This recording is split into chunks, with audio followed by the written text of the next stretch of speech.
Voilà, donc bonjour, Mohale. Je suis très content de vous rencontrer. C'est un honneur pour Laxou d'accueillir une écrivaine. Et puis, votre présence va bien avec le thème de cette nuit de la lecture, puisqu'il s'agit de relire le monde. Relire, c'est aussi connaître les livres, mais c'est découvrir la culture et puis relier les pays du monde. So, Mohale, we're very happy to receive you here in Laxou. They're very honored to have you here. Um, they're especially honored because you're a woman and an author, so it's important to have representation.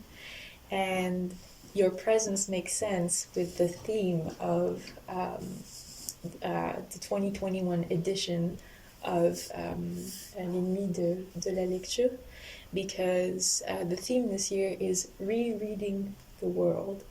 So, there is knowing books, there's the whole part of rereading classics, but there is also a part of being introduced to new types of books, but also cultures. And so your presence here makes sense because we are going not only to discover your work as an author, but also have an introduction to your culture, which is South African culture.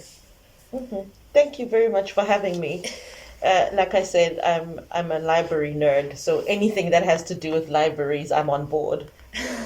Donc Moelle disait qu'elle était vraiment ravie d'être ici et que elle se décrirait comme une nerd, comme une fan des bibliothèques, des bibliothèques publiques en particulier. Donc elle est vraiment, vraiment heureuse d'être là aujourd'hui. Est-ce que vous pouvez présenter votre travail? Vous avez écrit pour des enfants, mais aussi pour des adultes. Et je suis curieux de voir si pour vous il y a une différence au niveau de l'écriture. So, could you present quickly your work? You worked for children, but you also worked for adults. And so we would like to know if there is a difference between, the two types of audiences, writing for children and then writing for adults. Well, yes, I write for adults and I write for children, and I think the biggest difference is children can tell when you're lying to them.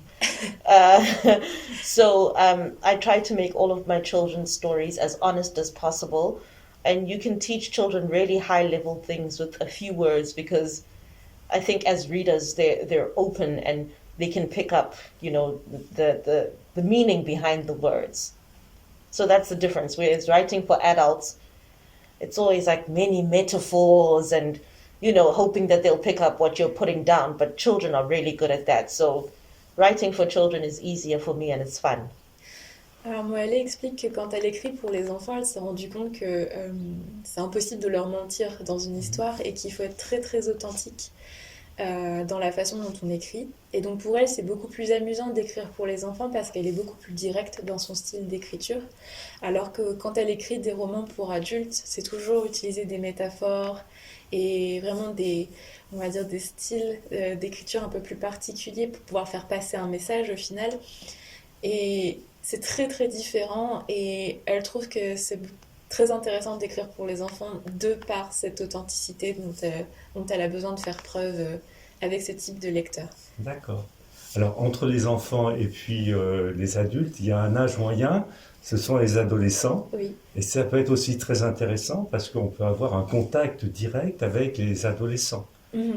Alors est-ce que vous avez essayé de travailler pour les adolescents et de quelle façon? So, obviously in between adults and children there's the teenagers and we were wondering if you tried writing for teens and what is specific about writing for such audience.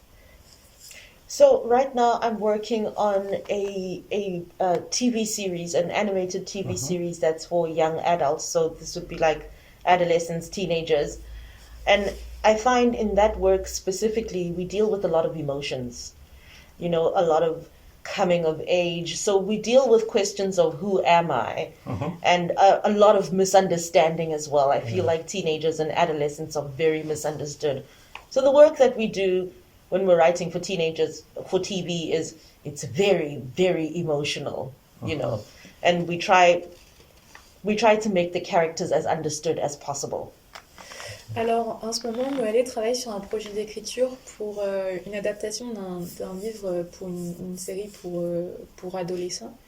Et en fait, elle expliquait pardon, que la particularité vraiment d'un travail d'écriture destiné aux adolescents, c'est de rendre le tout très émotionnel finalement. C'est très très chargé en émotions. Et il faut aussi que il y a vraiment un niveau de compréhension particulier à cet âge-là, dans le sens où c'est vraiment un message qui est destiné pour une génération qui est vraiment détachée des problèmes du monde des adultes, mais aussi très très détachée de celui des enfants. Donc vraiment, c'est un travail très très particulier et très riche en émotions. D'accord. Alors, je sais que vous êtes native de Sud-Afrique, vous êtes sud-africaine, vous êtes native de Soweto, et bon, forcément, ça nous interpelle, ça nous fait réfléchir. Les gens de ma génération ont connu ce qui s'est passé en Afrique du Sud, notamment avec Nelson Mandela, hein, avec heureusement la liberté qu'il a apportée à l'Afrique du Sud. Est-ce que dans votre travail, cette dimension politique, même à un niveau très simple, ressurgit quelquefois notamment sur l'appel à la liberté, à l'égalité entre les hommes? So, you were born in South Africa and in Soweto in particular, and we cannot overlook the political dimension that it takes in South Africa. And we are all marked by personas like Nelson Mandela, who brought a lot to South Africa, especially on the question of liberty. And so we were wondering if the question of if even in a very subtle way, there are references to the political context in your work, and also if you reflect on this notion of liberty and equality between humans, basically. I think it would be difficult to write a story set in South Africa without somehow referencing how the landscape has been changed by apartheid and how it has dictated how certain people's lives will carry on for years and years and years. So I don't know if I reference apartheid strictly, but in talking about the circumstances that people find themselves in, you can definitely see that this is almost a hangover of apartheid, because apartheid still affects all of our lives. When I was born in 1983, so I remember living in apartheid and then suddenly, being free or whatever. So that is a theme that you can't write a South African story and not have that somehow in the story. Okay. Donc, Mohale expliquait que justement, on peut pas forcément dire qu'il y ait de références directes à l'apartheid ou au contexte politique dans ses écrits, mais en tant que sud-africaine, elle est forcément influencée par les événements politiques et les anciens régimes politiques. Et c'est intéressant parce que du coup, elle expliquait que même si aujourd'hui on ne peut plus parler d'apartheid, tout le monde reste impacté par ce contexte-là. Et elle est née en 1983, donc elle est née en connaissant l'apartheid, puis elle a grandi en voyant la fin de l'apartheid. Du coup, même s'il n'y a pas de référence directe spécifique dans son travail, elle produit un travail dans un contexte quand même politisé et avec un regard quand même impacté par le contexte politique sud-africain. D'accord. Alors la question que je voulais aussi poser, c'est par rapport à votre travail d'écriture. C'est-à-dire, c'est une question que beaucoup d'adolescents ou de jeunes se posent, c'est comment est-ce qu'on commence à écrire et dans quelles conditions est-ce qu'on écrit? Ah, je pensais à Virginia Woolf qui parlait de la possibilité d'écrire à son époque d'une manière indépendante et d'être capable de travailler dans une chambre individuelle sans se préoccuper de son mari, etc. Donc, dans quelles conditions est-ce qu'elle arrive à travailler? Et est-ce que pour elle c'est simple ou est-ce il faut des conditions particulières? So we were wondering, a lot of children and teenagers ask themselves, how does one become a writer? What does it take to become a writer? And then, more specifically, what is the process of writing? What does it take to write? And also, we were in the same way as Virginia Woolf was describing the conditions in which she was, able to write. She needed her independence and In needed the room of her own. in a room of her own. Yes. And so, what are your conditions? What in which environment do you want to be surrounded? Do you want to be surrounded by when you start writing a book, or a story, or a comic book? Yeah. And how does it impact your writing? Okay, so young people ask me all the time, how do I become a writer? And they don't like the answer because I say first you have to be a reader. You can't be a writer and not a reader. So the way to become a writer is firstly to read. Yes. And read all kinds of books. Read books from everywhere in the world. Just immerse yourself in reading, because by reading you're also finding your voice as a writer.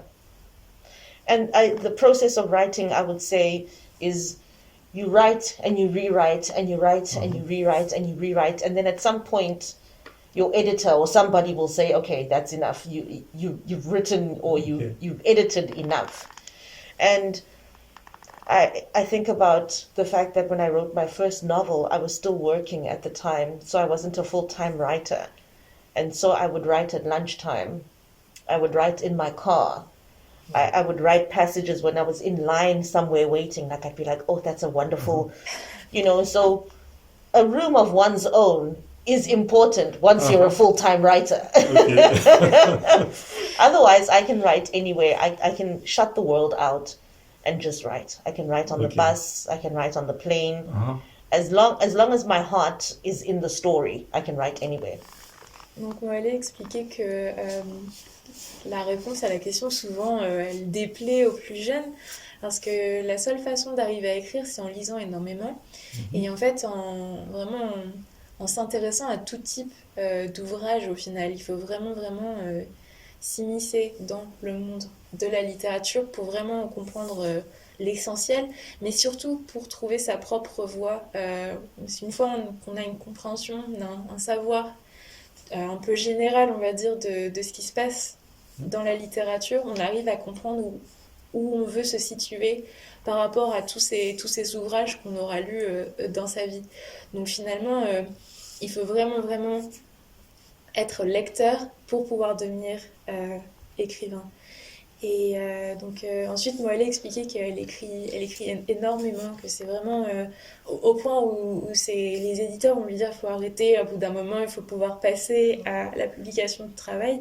D'accord. Mais c'est vraiment un travail d'écriture non-stop, toujours faire des brouillons et vraiment se relire et en fait, il faut toujours prendre sur soi et se lancer dans le travail d'écriture. C'est probablement une des parties les plus difficiles à faire. Commencer à écrire et ne pas s'arrêter.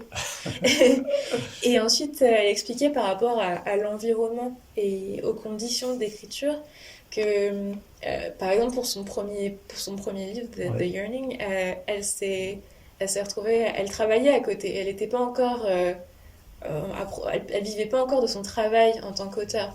Donc du coup, elle s'est retrouvée à écrire dans sa voiture, dans l'avion, quand elle faisait la queue pour rentrer quelque part. Donc vraiment, il n'y avait pas d'environnement propre pour produire un travail de qualité. Mais elle expliquait que c'était surtout quand il fallait y mettre du sien. Et à partir du moment où on y met du sien, peu importe l'environnement, on arrive à produire quelque chose de bon. Et du coup, elle a fini par dire que Au final, la question d'avoir une chambre à soi pour pouvoir écrire, c'est quelque chose auquel on peut seulement penser quand on devient vraiment auteur et qu'on vit de ce qu'on écrit. D'accord. Du coup, voilà. Donc vous écrivez aussi vous avez écrit dans votre voiture, vous écrivez de partout, dans le train, sur le bateau. Je sais que dans une semaine, vous allez rentrer en Afrique du Sud. Donc je vais vous souhaiter un très bon voyage. Et quel est votre avenir justement en Afrique du Sud? Est-ce que vous avez des projets qui vous tiennent à cœur et est-ce que vous allez rencontrer des jeunes, des adolescents ou des adultes pour développer votre travail d'écrivaine? So you write in the car, in the train, but also in the plane. And talking about plane, you're flying back to South Africa next week. And we were wondering, what are your future projects once you get back to South Africa? Are you going to be working with other, children, teenagers, adults, and how are you gonna work with them? Like, what is the product, the outcome of such collaboration? Wow, so I am going home, and it's summertime at home, so I'm gonna get some color, because I'm pale right now. So I'm gonna get some color from the sun. But when I get back home, I'm finishing off a Lulu series. So I've just started working on a Lulu series. Yes. So Lulu's going to become a character with her own series of books for children. I'm going to finish off a project that I started here in Lorraine, which is a graphic novel, so a longer comic book. And I'm also finishing off my novel, so lots of work to be done. Ok. Yeah. Ok. Oui. Bah, Non, mais je laisse traduire. Donc, à son retour en Afrique du Sud, Mohale elle va vraiment se concentrer sur 3 projets en particulier. Donc, il y avait un projet de BD, on va dire, qu'elle avait entamé ici. Ouais. Donc, un peu plus long, finalement, qu'un comic book. Ensuite, Where's Lulu va devenir une série. Donc de livres, elle va pouvoir développer, on va dire, la vie de Lulu, le personnage principal. Donc à partir de là, vraiment, ça va évoluer, ça va être intéressant, ça va prendre un nouveau tournant. Et ensuite, elle est aussi occupée à travailler sur son prochain roman qu'elle publiera éventuellement dans les années qui arrivent. D'accord. Bah écoutez, nous avons été très, très heureux de vous rencontrer. Vous savez que dans cette médiathèque, il y a des livres étrangers également, et ça serait formidable d'avoir les ouvrages de Mohale ici. On pourrait même les faire traduire éventuellement, mais on peut les lire aussi en anglais, et c'est aussi très, très intéressant. Voilà. So we were very happy to have you here, and very thankful. And as you can imagine, they have other works of foreign authors here, and they would be very happy if you could, your works could also join the collection of, foreign literature, to be eventually even translated, but just to have, a testimony of your passage here. Thank you very much. And I guess the university is already translating my first novel, so one step at a time, and maybe this whole library will be filled with my work. Thank you very much for the interesting questions. Okay. Donc il y a tout un travail de traduction de son premier roman, The Yearning, qui est en train d'être fait à l'Université de Lorraine. Donc elle disait qu'éventuellement la bibliothèque sera pleine de son travail à un moment donné. Et elle vous remerciait pour vos questions. D'accord. Ben, merci beaucoup et puis bon voyage et puis bonne continuation. Thank you. Safe travel and good luck with the rest.